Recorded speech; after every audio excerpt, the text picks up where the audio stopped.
In the shimmering, glass-walled world of Harrison Industries, a janitor and her daughter were meant to be invisible.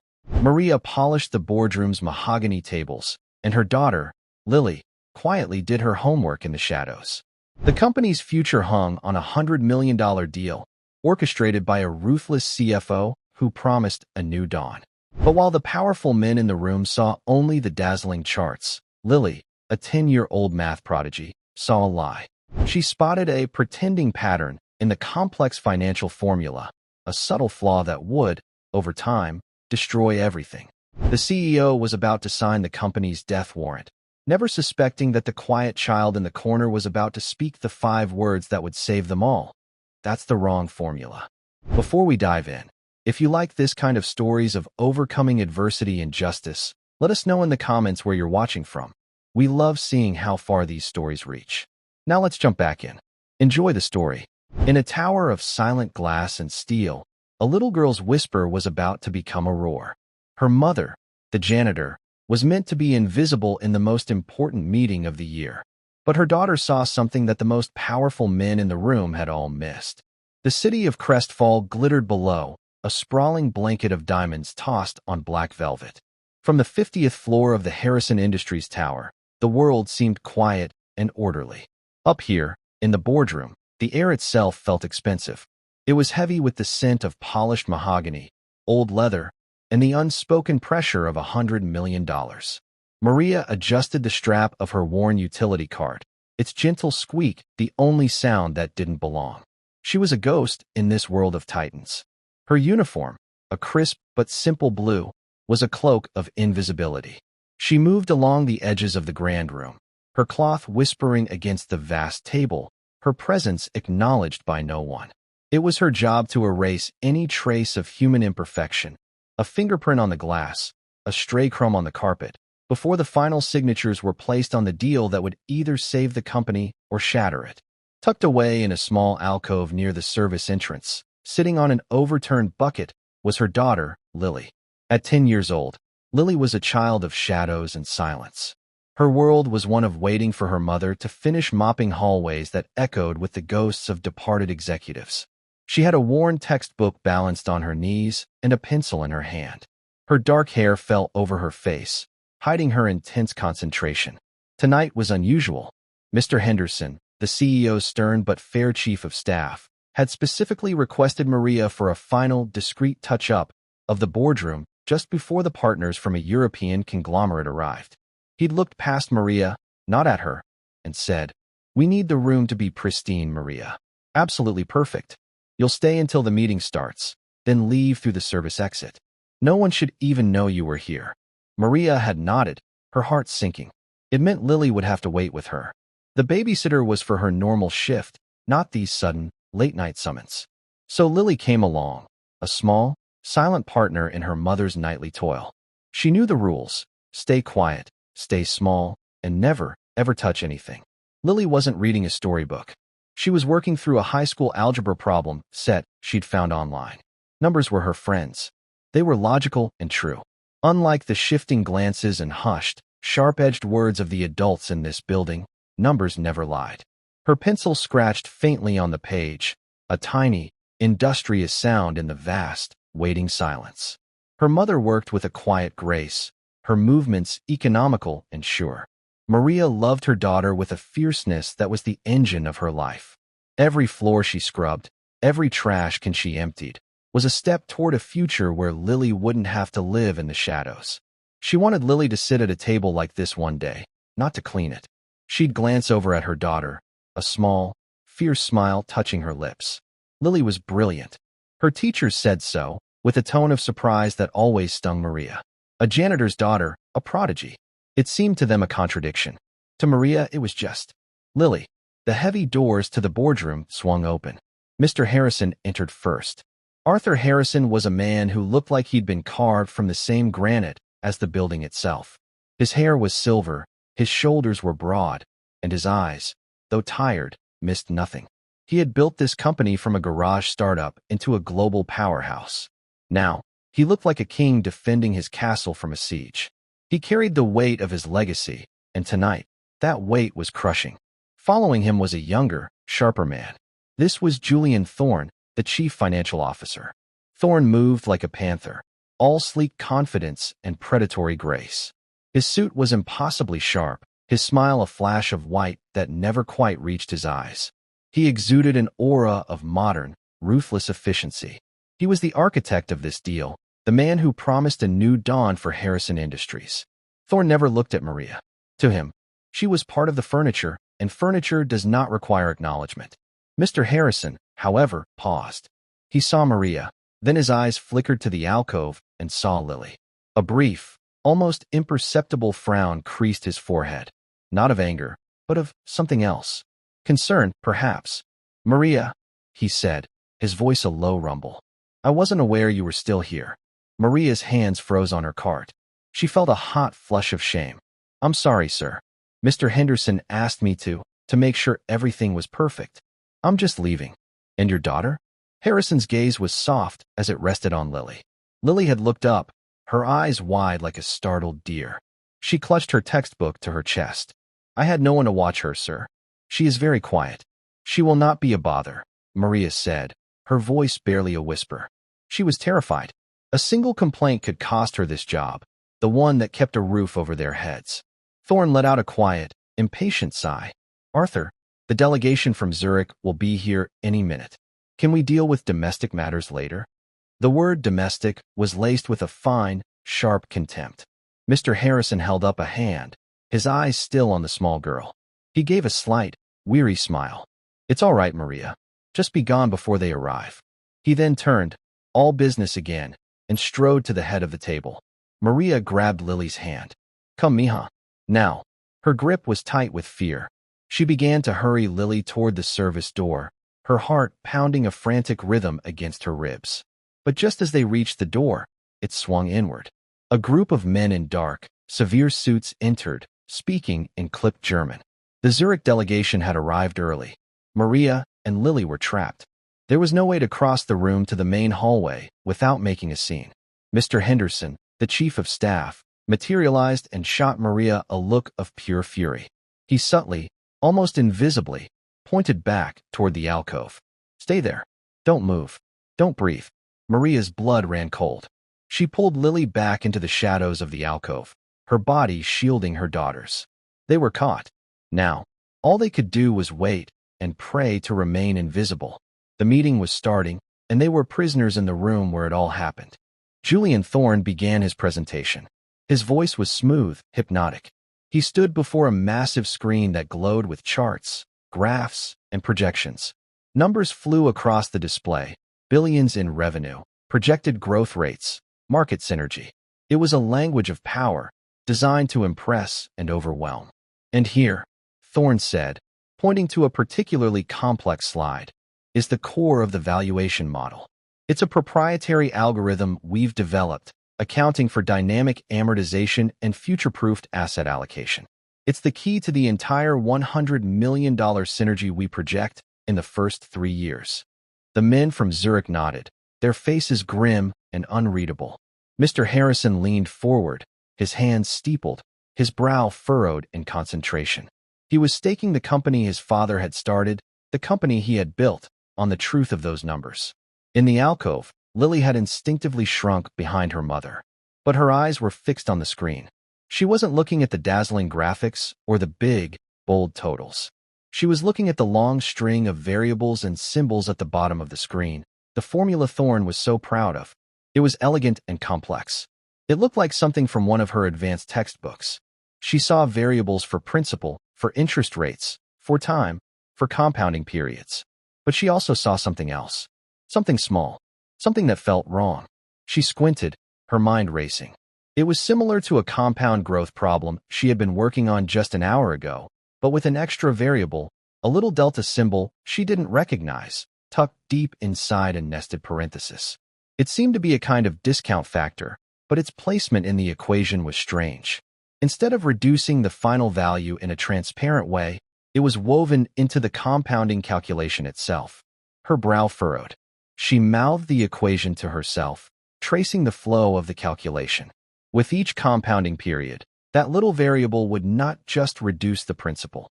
It would subtly alter the base on which the next period's interest was calculated. It was a tiny effect at first, a rounding error. But over time, over hundreds of compounding cycles represented in a long-term contract, the effect would compound. It wouldn't just be an error. It would be a lie, growing larger and larger with every step. A cold knot formed in her stomach. It was like a puzzle where one piece was hammered into the wrong spot. From a distance, the picture looked fine. But up close, you could see the tear, the buckling of the whole structure around that single, flawed piece. The men in the room saw the big picture, the promise of $100 million. They didn't see the tiny crack in the foundation. But Lily did. She tugged gently on her mother's sleeve. Maria was statue still, her eyes fixed forward, praying for the floor to swallow them. She gently squeezed Lily's hand, a signal to be quiet. "Mama," Lily whispered, her voice so soft it was barely a breath. "Sure, mija." Not a sound. Maria breathed back, not looking down. "Mama." "The math," Lily insisted, her whisper a little more urgent. "On the screen. It's wrong." Maria's entire world screeched to a halt. For a moment, she thought she had misheard. She looked down at her daughter. Lily's face was pale, her eyes wide and serious, fixed on the glowing screen. There was no childish fantasy in her gaze.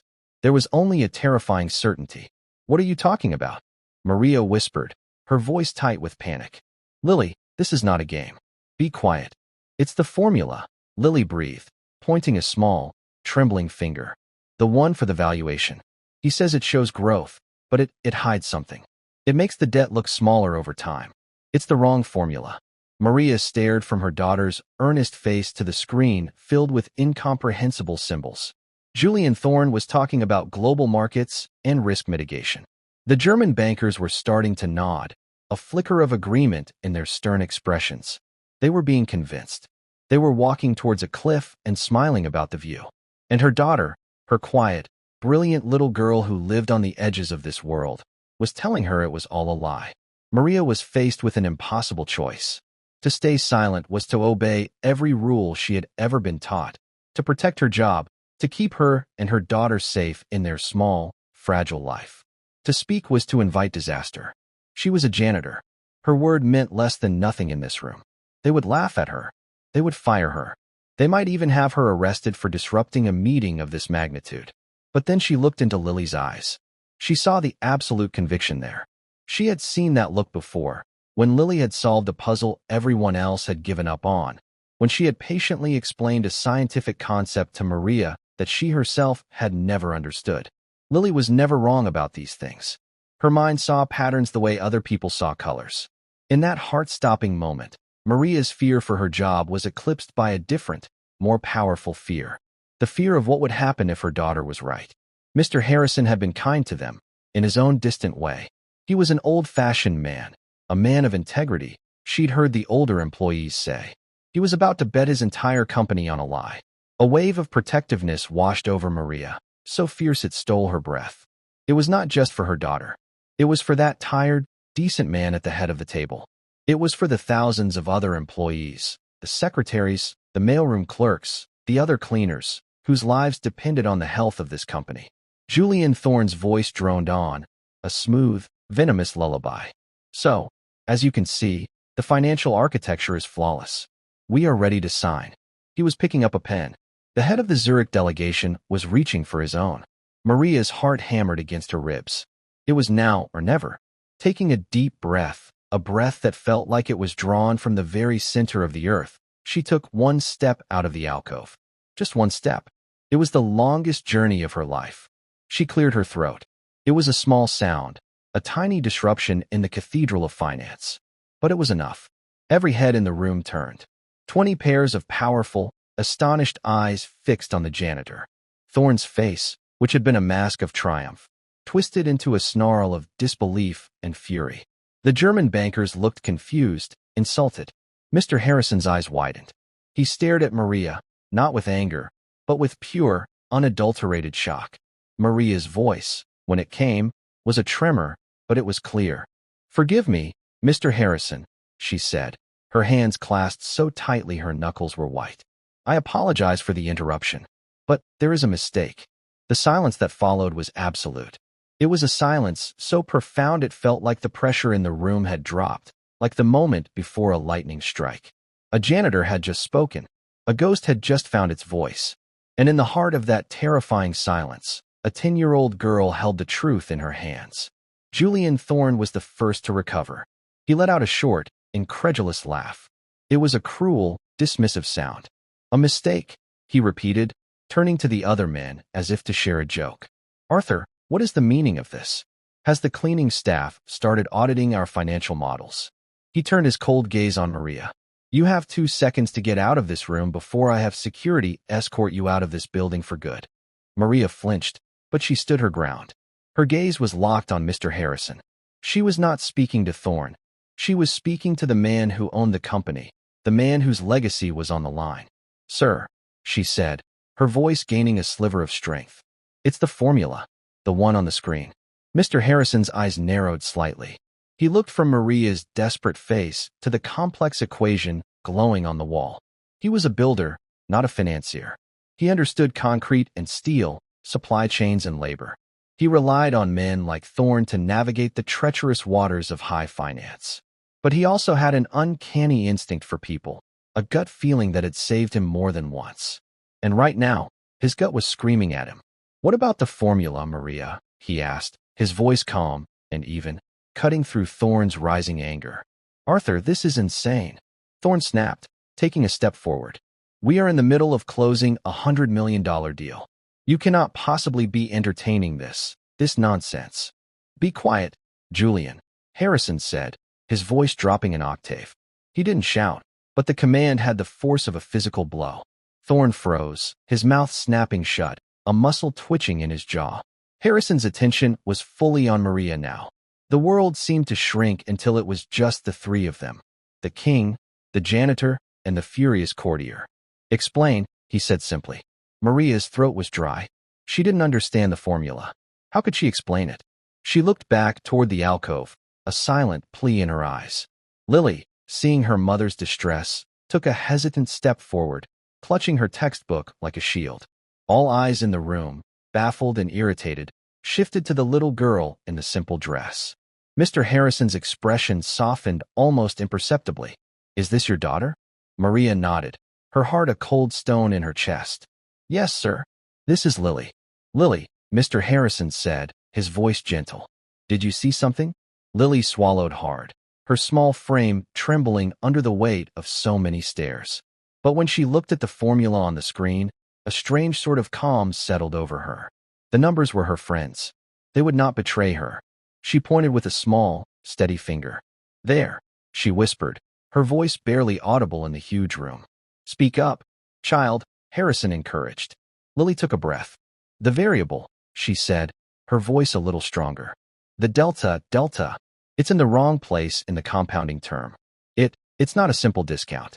It's an exponential decay function hidden inside a growth function. A wave of murmurs went through the Zurich delegation. One of the younger men pushed his glasses up his nose and stared intently at the screen. Thorne scoffed, recovering his composure. Exponential decay? What is this, a high school science fair? This is a proprietary valuation metric. It's a stress test variable meant to project resilience in a volatile market. It's far too complex for a child to understand. But Mr. Harrison was watching the younger banker from Zurich, who was now muttering to his superior in rapid German, pointing at the screen.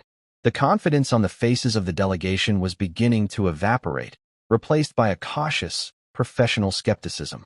Lily, Mr. Harrison said, his voice holding a new note of urgency. Can you explain it to me? Use simple words. Lily looked at her mother, who gave her a tiny, almost invisible nod of encouragement. That was all she needed. She took a few steps forward, standing in the center of the vast carpet, a tiny figure in a forest of giants. Imagine you have $100, she began, her voice clear and steady. And you get 10% interest every year. After 1 year, you have $110. Simple. She paused, making sure he was following. Mr. Harrison nodded slowly. Now, the formula on the screen does that, she continued. But it also has a secret rule. The delta, the little triangle. It says that every year, before you calculate the interest, the bank secretly pretends your money is worth a little bit less. So in year 2, they don't calculate 10% of 110. They calculate it on, say, 109. And the next year, it's not based on the new total. It's based on that total, but with another little bit taken away first. She looked at the screen again. It's a very small bit. So for the first few years, you don't notice. The total still goes up, but it's going up slower than you think. And over many years, the difference between what you think you have and what you really have gets bigger and bigger and bigger. The formula is designed to make a decaying asset look like it's still growing strong. It hides a weakness. It tells a lie that gets worse over time. Silence. The simple, clear explanation landed in the room with the force of a thunderclap. Lily had taken a concept buried in complex jargon and laid it bare for everyone to see. She had translated the lie. The head of the Zurich delegation, a stern, older man named Mr. Richter, stood up. He spoke in heavily accented but precise English. "Mr. Harrison, my analyst has just confirmed the child's hypothesis. The placement of this stress test variable is highly unorthodox. It systematically undervalues the compounding debt load of the assets in question while inflating the projected revenue stream. Over the 10-year term of this agreement, the discrepancy would not be a rounding error. It would be catastrophic." He looked at Thorne with eyes like chips of ice. "This is not a financial model. It is a work of fiction." Julian Thorne's face went white. The mask of smooth confidence shattered, revealing a raw, desperate panic underneath. That's a gross misinterpretation. It's a standard hedge against market fluidity. "There is nothing standard about this, Mr. Thorne," Richter said coldly. "We are terminating our interest in this negotiation." Effective immediately, he and his delegation began gathering their papers, their movements stiff with anger. They had almost been tricked. Their professional pride was wounded, and their money had been protected by the most unlikely of sources. As they filed out of the room, Mr. Richter paused beside Lily. He looked down at the small girl, who seemed to be trying to shrink into the carpet. He reached into his coat, pulled out a heavy gold pen, and offered it to her. "In my country," he said, his voice gruff but not unkind, "we reward clarity and truth. You have shown more of both than anyone else in this room today. Thank you." Lily looked at her mother, who was staring in stunned silence. Maria nodded, and Lily shyly took the pen. The delegation left. The heavy doors clicked shut, leaving Mr. Harrison, a trembling Julian Thorne, and a janitor and her daughter in the wreck of a $100 million deal. The room was still. The only sound was the faint hum of the city outside. Mr. Harrison slowly sat down at the head of the table. He looked old, older than he had just an hour ago. He looked at the glowing screen, at the deceptive formula that had almost cost him everything. Then he looked at Julian Thorne. "Julian," he said, and his voice was terrifyingly quiet. "You have been my CFO for 8 years. I trusted you. I brought you into my father's house." "Arthur, I can explain." Thorne stammered, beads of sweat on his forehead. "It's a protective measure. The market is unpredictable. I was trying to build a buffer to protect us." "Protect us?" Harrison's voice was laced with iron. "You built a lie, Julian. You built a time bomb, and you were about to place it in the foundation of this company. A bomb that a 10-year-old child could see." He gestured to an intercom on the table. "Henderson, get security up here. Now, Mr. Thorne will be escorted from the premises. He is not to touch his computer. He is not to speak to anyone. His access is revoked. We will conduct a full, forensic audit of every deal he has signed in the past 5 years." "Arthur, you can't." Thorne pleaded, his voice cracking. "My career, my life." "Your career is the least of your concerns right now, Julian," Harrison said, his voice flat and final. "You should be thinking about fraud statutes and prison sentences. Now get out of my sight." 2 large security guards entered the room. They flanked Thorne, who seemed to crumple, all the fight gone out of him. He looked like a puppet with its strings cut. As they led him away, his eyes fell on Maria and Lily. It was a look of pure, venomous hatred. A look that promised that this was not over. Maria instinctively pulled Lily behind her, shielding her from the man's toxic glare. And then they were alone. Just the 3 of them in the grand, silent boardroom. The CEO who had just been saved from ruin. The janitor who had risked everything. And the little girl with a gold pen in her hand and the weight of the world in her eyes. Mr. Harrison let out a long, shuddering breath.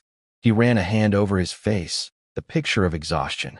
He looked at the 2 of them, standing there by the service door, looking as though they expected to be punished for the chaos they had wrought. He rose from his chair and walked slowly toward them.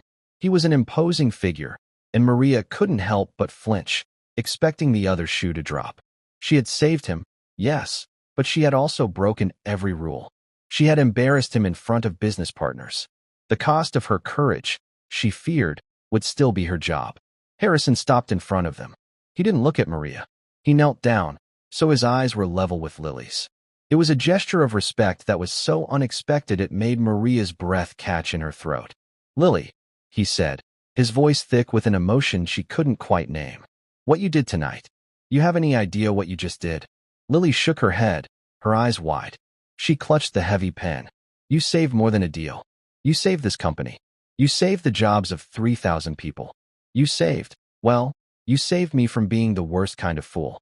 The kind who is so blind he can't see the viper in his own house." He looked up at Maria, and for the first time, he truly saw her. He saw the exhaustion etched around her eyes, the strength in her jaw, the fierce, protective love she had for her daughter. He saw a woman of immense courage. "Maria," he said, his voice filled with a profound, humbling gratitude. "I have been walking past you in these hallways for years. I am ashamed to say I never truly saw you. I am so sorry." Tears welled in Maria's eyes. She had braced herself for anger, for dismissal. She had not been prepared for this. For kindness. For humility. "Sir, you only did the right thing," he finished for her. "When every man I pay millions of dollars to advise me either didn't see it or didn't want to see it, you and your daughter spoke the truth." He stood up, his gaze sweeping around the opulent room.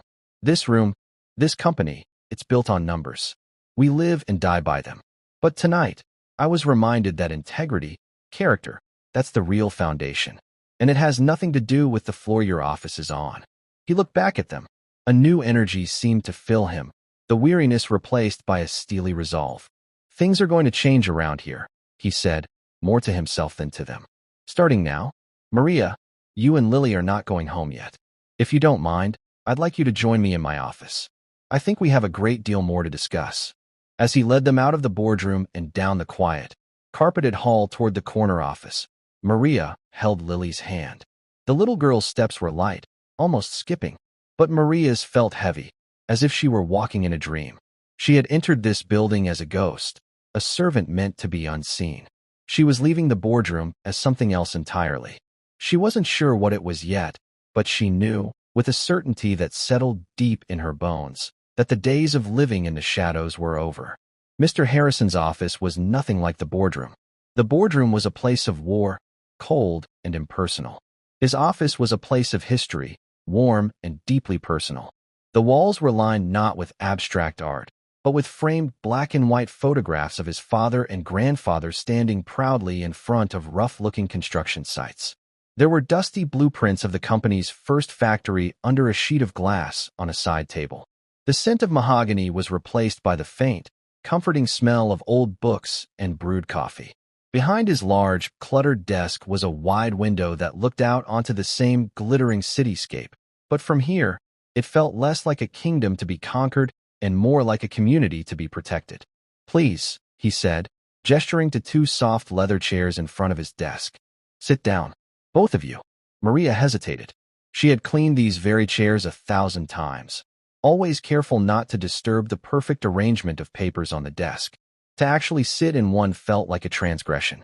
Lily, however, seemed less intimidated. She climbed into the chair, her small feet dangling far above the plush carpet, and looked around with open curiosity. Mr. Harrison walked over to a small refrigerator tucked into a credenza. "Can I get you something? Water? Juice? I think there might even be a chocolate bar in here somewhere." "No. Thank you, sir," Maria said quickly. "We are fine." He ignored her polite refusal and came back with 2 bottles of apple juice and a bar of expensive-looking dark chocolate. He handed the juice to Maria and the chocolate to Lily. "For you," he said to Lily with a small smile. "A consultant's fee." Lily looked at the chocolate, then at her mother. Maria gave a slight nod, and Lily carefully unwrapped a corner of the foil. Mr. Harrison settled into his own chair, not behind the desk, but in another armchair across from them, making the arrangement feel less like an interrogation and more like a conversation. He leaned forward, his elbows on his knees, and looked at Maria. "Maria," he began, his voice low and serious. "How long have you worked for this company?" 12 years, sir," she answered. "I started a few months after my husband passed away." The information landed quietly in the room. He hadn't known. He hadn't known anything. 12 years, he repeated softly. He looked at Lily, who was taking a small, precise bite of chocolate. "So, she has grown up in these hallways." "Yes, sir. On nights when I cannot find anyone to watch her, she comes with me. She does her homework. She reads. She is always good. She never makes a sound." Maria's voice was filled with a mother's reflexive defense of her child. "She does more than her homework, it seems," Harrison said, a hint of awe in his voice. He turned his attention back to Lily. "That formula, Lily. Where did you learn to read mathematics like that?" "My teacher, Mrs. Davison, gives me extra work," Lily said quietly. "She says my mind needs a bigger playground, so I find problems on the internet. I like the ones about growth, like how a seed becomes a forest, or how money grows in a bank. It's all just patterns. How a seed becomes a forest." The simple poetry of it struck Harrison. He had spent his life trying to grow a forest and had almost let a poisoner kill the roots. "And you saw a bad pattern tonight," he said. Lily nodded. "It was a pretending pattern. It pretended to grow, but it was really made to shrink." A heavy silence settled in the office. Mr. Harrison stared at the girl, this child who saw the world in patterns of truth and lies, and felt a profound sense of clarity. For years, he had been surrounded by men who spoke in a language of obfuscation, of plausible deniability, of complex terms designed to conceal rather than reveal. Thorne had been the master of it, and in one simple sentence, this little girl had articulated the truth more effectively than any auditor's report ever could. A pretending pattern. "Maria," he said, his focus shifting back to her. "What you did stepping out of that alcove, that must have been terrifying." Maria looked down at her hands, which were twisting the cap of the juice bottle. "I was afraid I would lose my job." "You risked your livelihood for the truth," Harrison stated. "It wasn't a question. You trusted your daughter over the word of the most powerful men in the room." She is true," Maria said, as if it were the simplest, most obvious fact in the world. "She does not lie. The numbers do not lie. So I knew. In her world, truth was a compass point. It was fixed and reliable." Harrison felt a pang of shame for the world he had created within these walls, where truth was treated as a commodity to be bought and sold. "I cannot repay what you have done for me tonight," he said, "for this company, but I must try. First, Maria, you will no longer be working the night shift. In fact, your employment with the cleaning contractor is finished as of this moment." Maria's heart plummeted. He was firing her after all. It was a gentle dismissal, but a dismissal nonetheless. She felt the blood drain from her face. Harrison saw the panic in her eyes and immediately raised a hand. No, that's not what I mean. You are finished working for them. As of tomorrow morning, you will be an employee of Harrison Industries. A direct employee." Maria stared at him, confused. I don't understand, sir." "To do what?" "I am creating a new position," he said, the idea taking firm shape in his mind as he spoke. "You will be my special advisor for operational integrity." The title was long and corporate, but the meaning was simple. He saw her confusion and clarified. "Maria, you have something that I have discovered is incredibly rare in this building. You have courage, you have integrity, and you have eyes that see what is really there, not just what people want you to see. For 12 years, you have moved through this building invisibly. You have seen everything. You have heard everything. You know who works late, who is careless, who is dedicated. You have seen the real life of this company from the ground up." He leaned forward, his voice intense. "I don't want you to clean anymore. I want you to watch. I want you to listen. Your job will be to be my eyes and ears. I want you to report directly to me. No one else. I want you to tell me the truth. The kind of truth that doesn't show up on a balance sheet." Maria was speechless. From janitor to advisor to the CEO. It was impossible. It was a dream. "And for you, Lily," he continued, turning to the little girl who was now listening intently, her chocolate forgotten. "This company is going to fund your education. All of it. From today until you have whatever degree you want, from whatever university you choose. We will set up a trust in your name. You will never have to worry about paying for a book or a class ever again. Your playground, as you call it, will be as big as you want it to be." Tears were now streaming freely down Maria's face. They weren't tears of fear or sadness, but of a profound, overwhelming relief that was so immense it felt like a physical weight being lifted from her soul. For 12 years, she had carried the burden of being a single mother, of living paycheck to paycheck, of praying her daughter's brilliant mind would not be held back by their poverty. And now, in one night, in one impossible hour, that burden was gone. "Sir, I don't know what to say," she stammered through her tears. "Say you'll accept," Harrison said gently. "Please. I need you, Maria. This company needs you." Maria looked at Lily, who was beaming, a real, wide, brilliant smile that lit up her whole face. She looked back at Mr. Harrison, at this powerful man who had shown them such unexpected grace.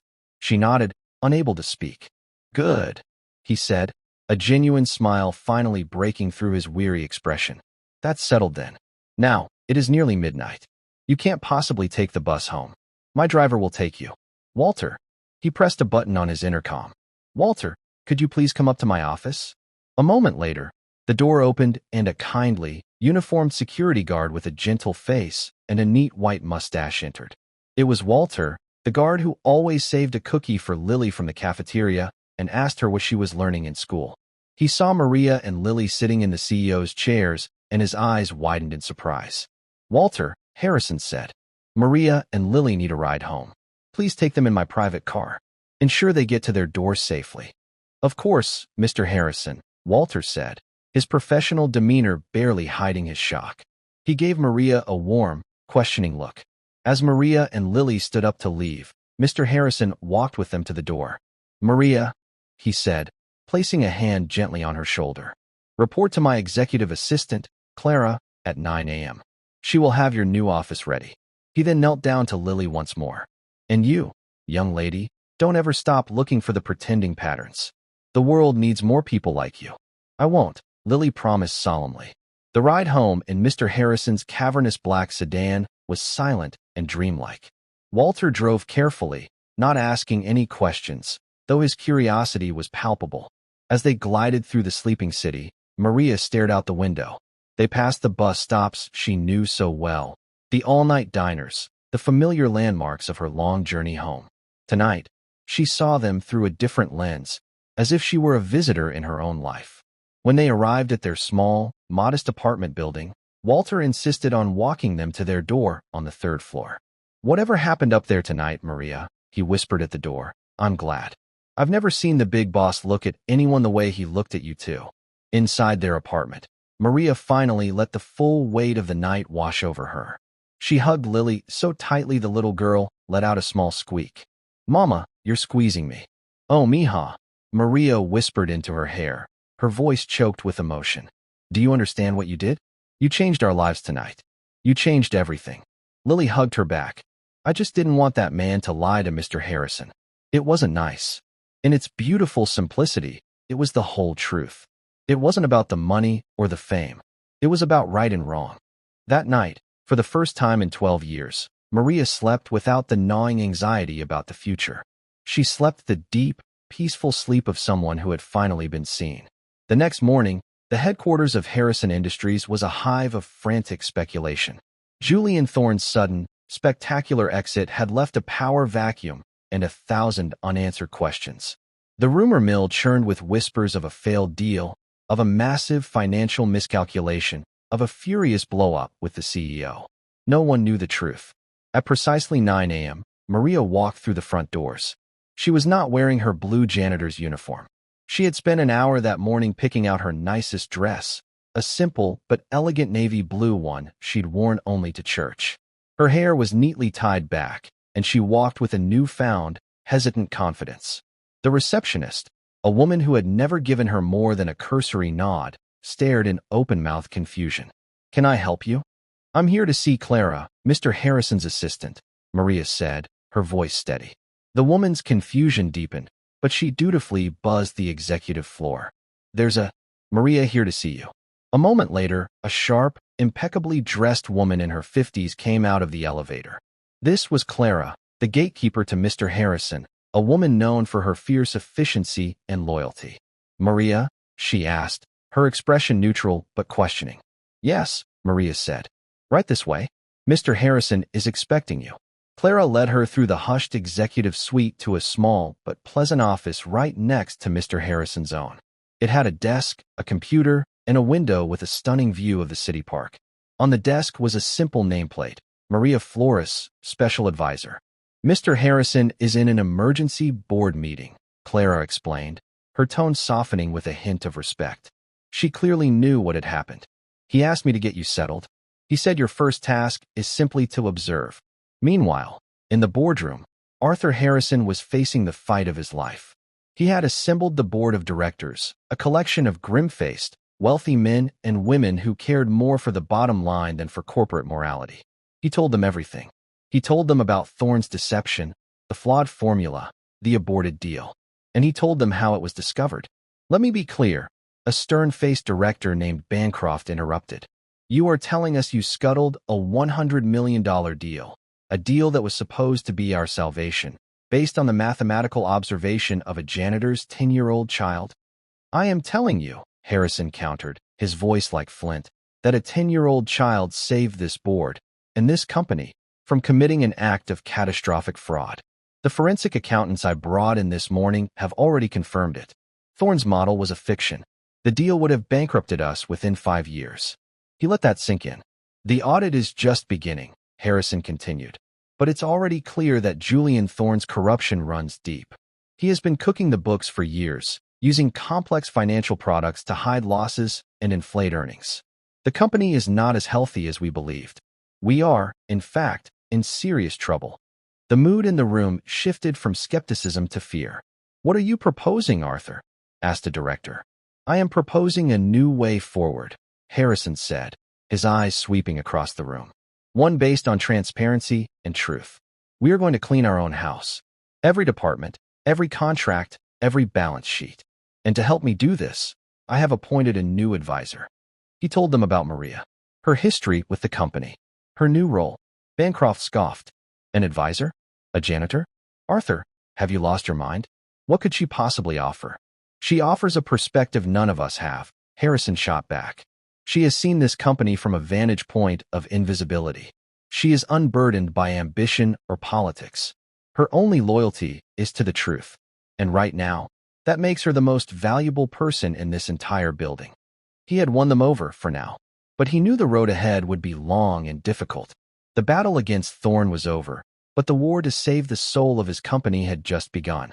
And his most unlikely general was a quiet, courageous woman who was, at that very moment, staring out her new office window, wondering where in the world she was supposed to begin. Maria's first few days were a strange and disorienting journey through a world she thought she knew. She walked the halls of Harrison Industries, but now she carried a notebook instead of a dust rag. People who had looked through her for years now stared at her, their expressions a mixture of curiosity, suspicion, and awe. The whispers followed her down the hallways. That's her. The janitor. The one who got Thorne fired. She started where she was most comfortable, in the quiet hours of the early morning and late night. She spoke to the security guards on the graveyard shift, the kitchen staff preparing for the breakfast rush, the maintenance crew in the boiler room. For the first time, someone from the 50th floor was asking them their names, asking for their opinions. At first, they were hesitant. They were used to being invisible, too. But Maria's quiet empathy was a key that unlocked their trust. She had been one of them. She understood. And so, the stories began to pour out. She learned of rampant waste in the marketing department, where thousands of dollars in high-end catering were ordered for meetings that were often canceled. She learned of a brilliant young programmer in IT who was on the verge of quitting because his manager consistently stole his ideas and presented them as his own. She discovered that the entire third-floor sales team was deeply demoralized, not because of their quotas, but because their heating and air conditioning had been broken for 6 months, and no one in facilities would take their complaints seriously. These were not the grand, billion-dollar deceptions of Julian Thorne. They were small betrayals. 1,000 tiny cuts that were slowly bleeding the company's morale dry. They were the pretending patterns Lily had spoken of, a culture that pretended to value its employees while treating them as disposable. Every evening, Maria would meet with Mr. Harrison. She wouldn't present data or charts. She would simply tell him what she had seen and heard. She told him about Walter, the night guard, who had figured out a way to reschedule the cleaning crews to save thousands on overtime, but had been told by his supervisor to just do your job. She told him about Sarah in the mailroom, a single mother who had a revolutionary idea for streamlining deliveries but had no one to tell it to. For Harrison, these sessions were a revelation and an agony. He was the captain of a ship, and he was only just now realizing how much of his crew had been suffering in silence, how much of his ship was riddled with rot he had never bothered to look for. The news about Julian Thorne, meanwhile, had hit the financial press. Thorne, cornered and furious, did not go quietly. He began to leak information to a notoriously aggressive journalist, half-truths and twisted data, all designed to paint Harrison as an incompetent, out-of-touch leader who had fired his star CFO in a fit of pique. The story he spun was that Harrison had single-handedly destroyed a brilliant deal that would have saved the company. Harrison Industries stock began to tremble, then to fall. The board of directors, already shaken, began to panic. Bancroft, the director who had been most skeptical of Maria, started making calls, rallying support to have Harrison removed. The company, it seemed, had survived the disease of Thorne's fraud only to be threatened by the cure. The breaking point came a week later. The stock had dropped by 20%. Bancroft formally called for a vote of no confidence in Arthur Harrison's leadership. An emergency board meeting was called. It was the same room, the same table. But this time, Harrison wasn't fighting a viper in his own house. He was fighting for the very soul of the company his grandfather had built. He entered the boardroom to find the directors assembled, their faces grim. Bancroft was at the opposite end of the table, his expression one of cold triumph.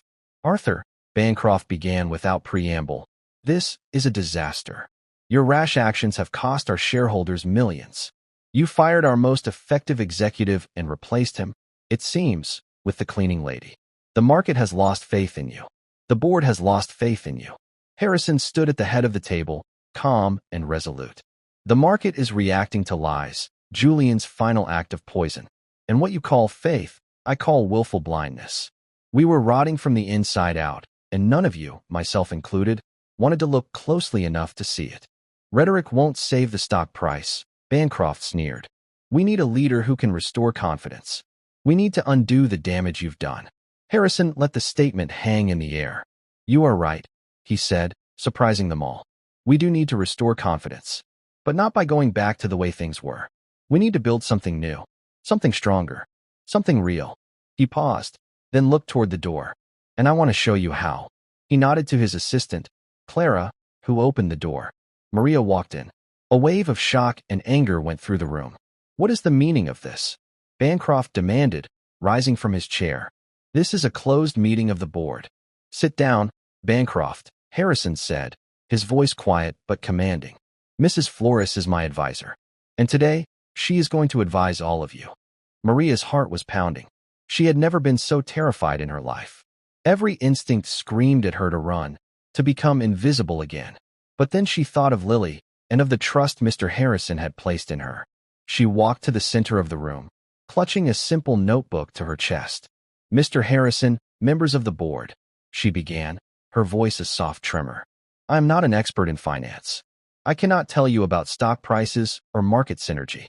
But for 12 years, I have worked in this building. And I can tell you about this company." She opened her notebook. "I can tell you about the third floor, where the sales team wears their coats at their desks in the winter and has lost 3 of its best people in the last year not to competitors, but to pneumonia. I can tell you about the cafeteria, where the staff has been asking for a new dishwasher for 2 years, and whose manager pays for repairs out of her own pocket so her team can get home at a decent hour." She turned a page, her voice growing stronger with every word, every story she gave a voice to.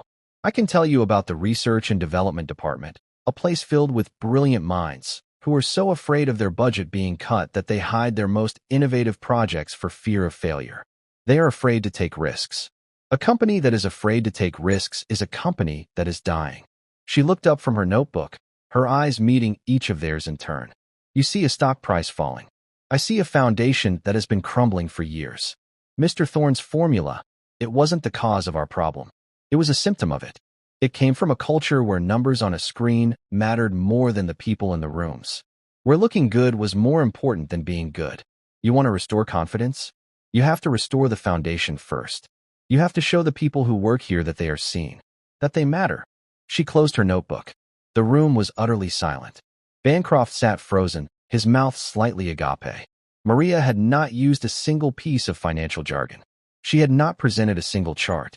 She had simply held up a mirror, and for the first time, the board was forced to see the unvarnished truth of the company they were meant to lead. An elderly director named Edna Morrison, who had been on the board for 40 years and had started her career as a secretary in the typing pool, slowly began to clap. It was a soft, rhythmic sound in the stunned silence. Then another director joined in, and another. Bancroft looked around, his face a mask of disbelief. He had lost. The vote of no confidence was never even called. Maria's simple, profound truth had won the day. In the months that followed, everything changed. Guided by Maria's insights, Harrison began a radical overhaul. He didn't just fire corrupt executives. He started from the ground up. He fixed the heating on the third floor. He bought a new dishwasher for the cafeteria. He created a new anonymous innovation fund that allowed employees to submit and get funding for risky projects, celebrating failure as a necessary part of growth. He started holding weekly town hall meetings where he and Maria would stand together and simply listen to anyone who wanted to speak. The culture of fear began to recede, replaced by a tentative, then growing, sense of trust and shared purpose. The forensic audit provided the district attorney with a mountain of evidence against Julian Thorne. He was arrested in a quiet, unceremonious fashion, his name becoming a cautionary tale whispered in the hallways he once strode through like a king. The stock price didn't recover overnight. It was a long, slow climb, but it was built on something real this time, not on a pretending pattern. One crisp autumn afternoon, about a year after that fateful night, Mr. Harrison walked into Maria's office. It was no longer a sterile, temporary space. The walls were covered in photos of employees, flowcharts of new, more efficient processes sketched out by hand, and a large, colorful drawing. Lily was there, sitting at a small desk in the corner, a textbook open in front of her. She was now 11, and a quiet confidence had settled over her. Her scholarship was in place, and she was already taking advanced placement classes, her mind soaring. Mr. Harrison smiled and walked over to the drawing on the wall. It was a picture of a great, sprawling oak tree. The roots were labeled Truth and Courage. The trunk was Harrison Industries, and every leaf bore the name of an employee, from the mailroom to the boardroom. Tending to the roots were two small figures, a woman with dark hair and a little girl. She captured it perfectly, he said softly. Maria came and stood beside him, looking at her daughter's drawing. She sees the patterns in things, Maria said with a proud smile. She does, Harrison agreed. And you, Maria, you taught us all how to see the people. I thought I was in the business of building things. Buildings, products, a legacy. He looked out the window at the city below. But I was wrong. We're in the business of people. That's the only formula that really matters in the end. Maria looked at her daughter, so focused and full of limitless potential. She looked at this good, decent man who had been humble enough to listen to a whisper from the shadows. And she looked at the company, her company, that had been saved not by power or by money, but by a mother's faith and a child's brave, quiet truth. The foundation was strong again, and this time, it was built to last. Thank you for following this story.